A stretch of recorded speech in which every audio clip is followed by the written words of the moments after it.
If you ever find yourself alone in the Alaskan wilderness, and you hear a knock in the dead of night, don't assume it's human.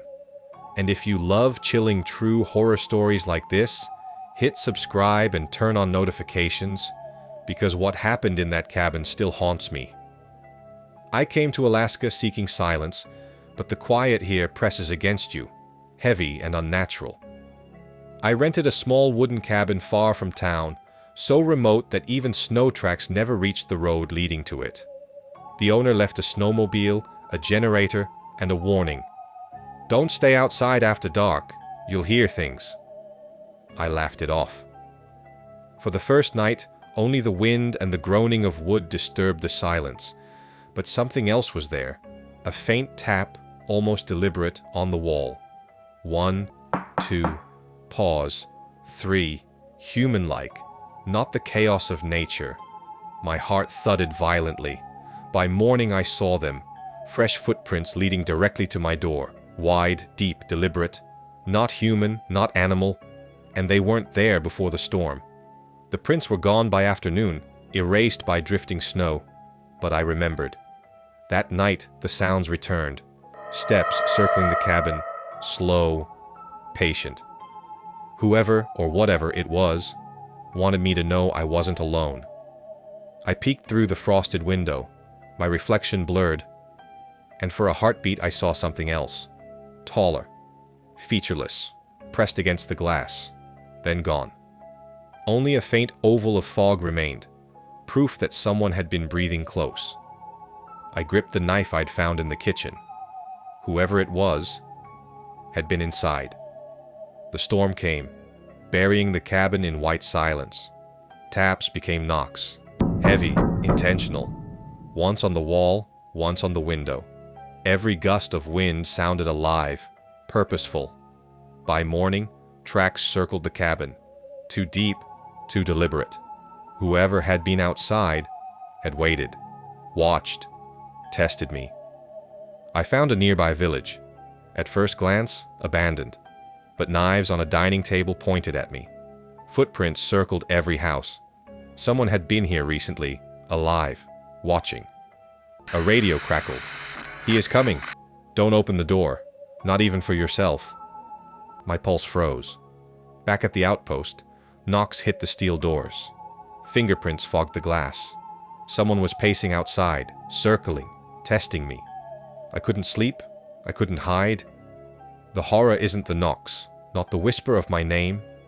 It's knowing that in Alaska, someone may already know your name before they even knock. If your blood is still racing, like and subscribe, and stay tuned for the next story.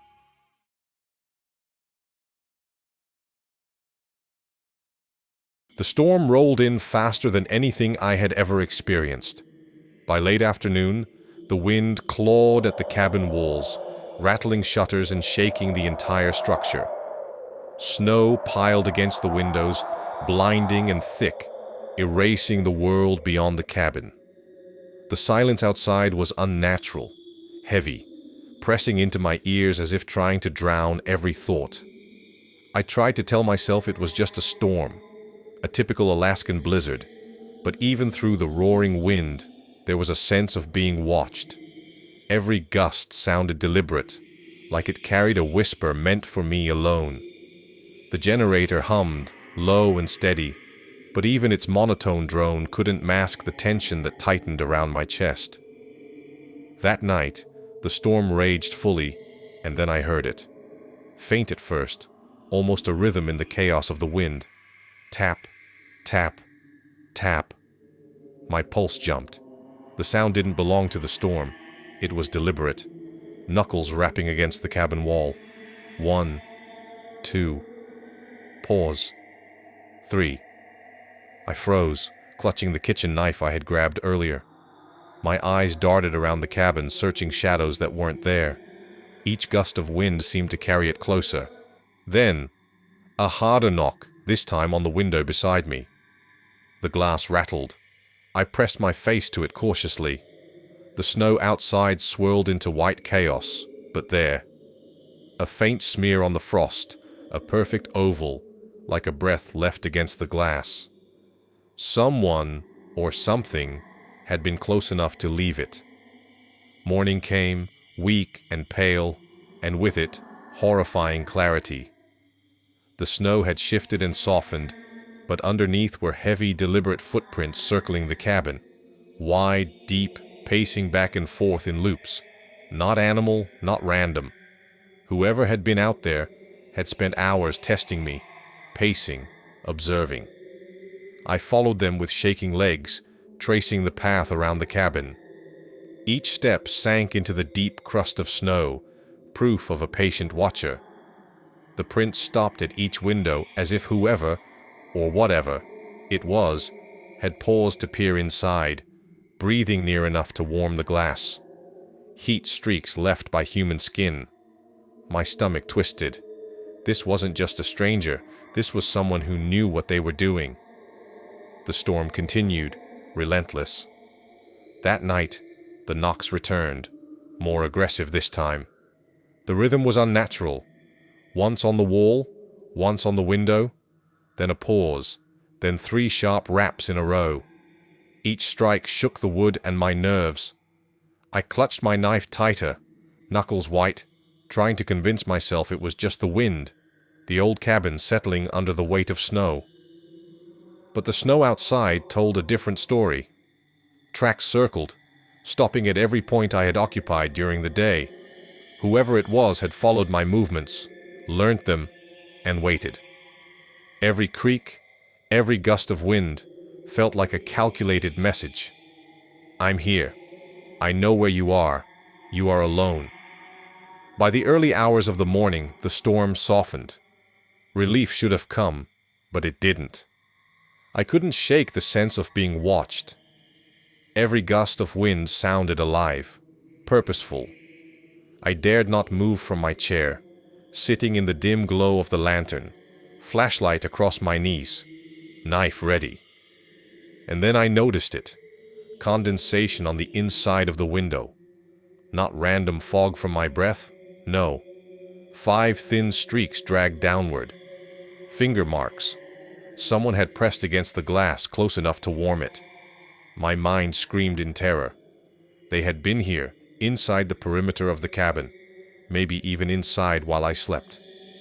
I didn't sleep that night. I sat rigid, listening for footsteps, watching every shadow, trying to prepare for what was next. The terror wasn't the knocks themselves.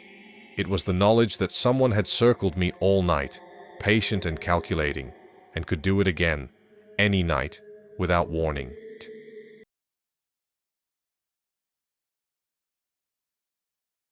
After days in the remote wilderness, snow crunching beneath my boots, I stumbled upon a village that wasn't on any map. At first glance, it seemed abandoned.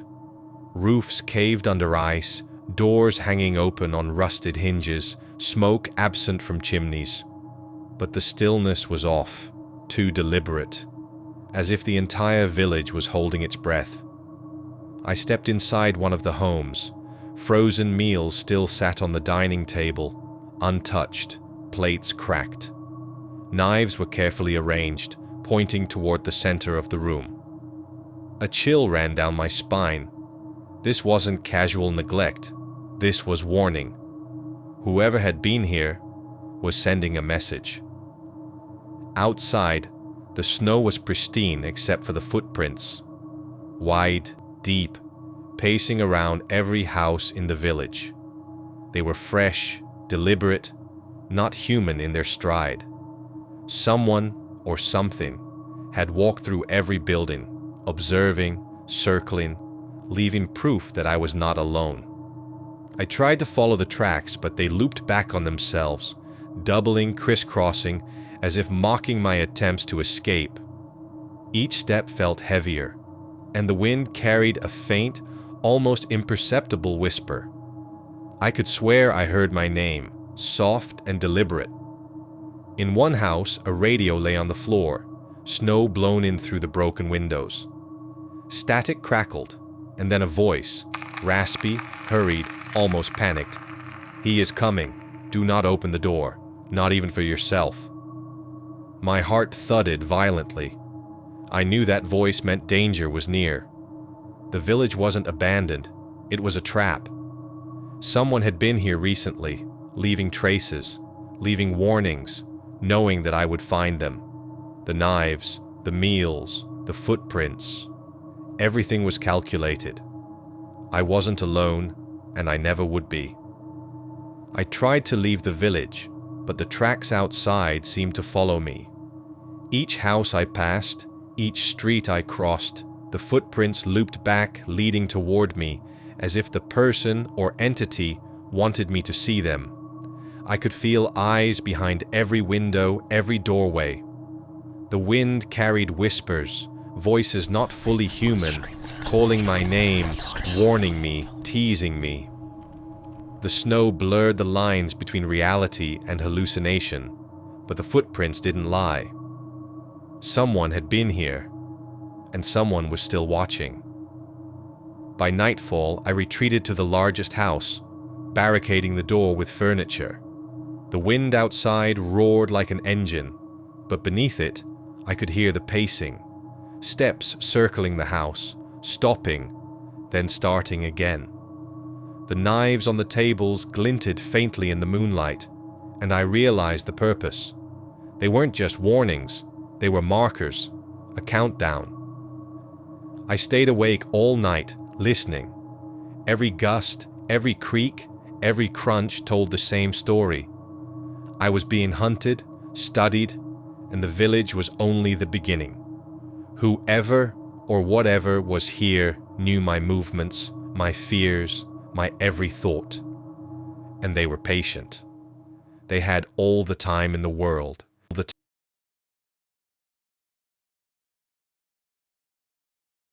The tundra stretched endlessly in all directions. Snow, wind, and silence. My only shelter, a small concrete radio outpost, isolated and exposed. The generator hummed weakly, barely keeping the lights on. Nights were worse. The wind tore at the siding, rattling every loose panel, echoing like something alive. I tried to convince myself it was just isolation, nothing more than my nerves playing tricks. But there were subtle signs that told me otherwise. Frost on the inside of windows, shaped like fingerprints, tiny shifts in equipment I was sure I'd set in place, and a faint, persistent feeling that someone was pacing just beyond the walls. On the third night, the radio crackled. A weak signal, broken by static, carried a voice in Russian. Frantic, urgent. "He is coming! Don't open the door, not even for yourself." My Russian was rusty, barely enough to understand, but the warning was clear. A chill ran through me. It wasn't a prank or random interference. Someone else had seen him before me, and they hadn't survived long enough to explain more. The hair on my neck stood on end. The tundra was silent, yet heavy with presence. Whoever or whatever was out there knew my location. They were testing me, patient, calculating, waiting. Around midnight, the knocks came. 3 sharp, heavy raps on the steel door. My body froze. My grip tightened on the wrench I kept by the desk. I tried to rationalize it. Wind? Snow shifting? But then I saw it. Condensation spreading on the window beside the door, shaped like 5 fingers, pressed from the outside. Someone had been standing there, watching, breathing, waiting. Every muscle screamed to run, but the outpost was my only shelter. I couldn't leave without crossing the endless white void where I was already prey. Through the storm, I could hear it. Footsteps circling the outpost, slow, deliberate, dragging through the snow. Sometimes in front, sometimes behind. Not trying to break in. They were testing me, watching, learning, patient beyond human measure. I whispered my own name to stay sane, but the wind carried a faint echo. Someone, or something, repeating it back to me. I realized then, the horror wasn't the knocking or the shadow. It was knowing that in this endless white, Someone could be close enough to know your every move before you even sense them. By dawn, the storm softened. The footprints remained, circling the outpost, stopping at each window as if whoever had been outside wanted me to see them. I couldn't move. The warning on the radio echoed in my mind. Not even for yourself. The generator hummed weakly. The frost on the windows melted slowly, leaving streaks shaped like fingers. Whoever was out there wasn't done. They hadn't left. I realized the truth. The isolation of the tundra doesn't hide you, it exposes you. And some hunters don't need weapons or tracks. They wait. They watch. And sometimes, they know your name before you even hear the first knock. If stories like this send shivers down your spine, imagine what you could create. Hit like, subscribe, and turn on notifications. Take a page from the wilderness of Alaska. Build tension, embrace silence, and let your imagination terrify. Your next story could haunt the world.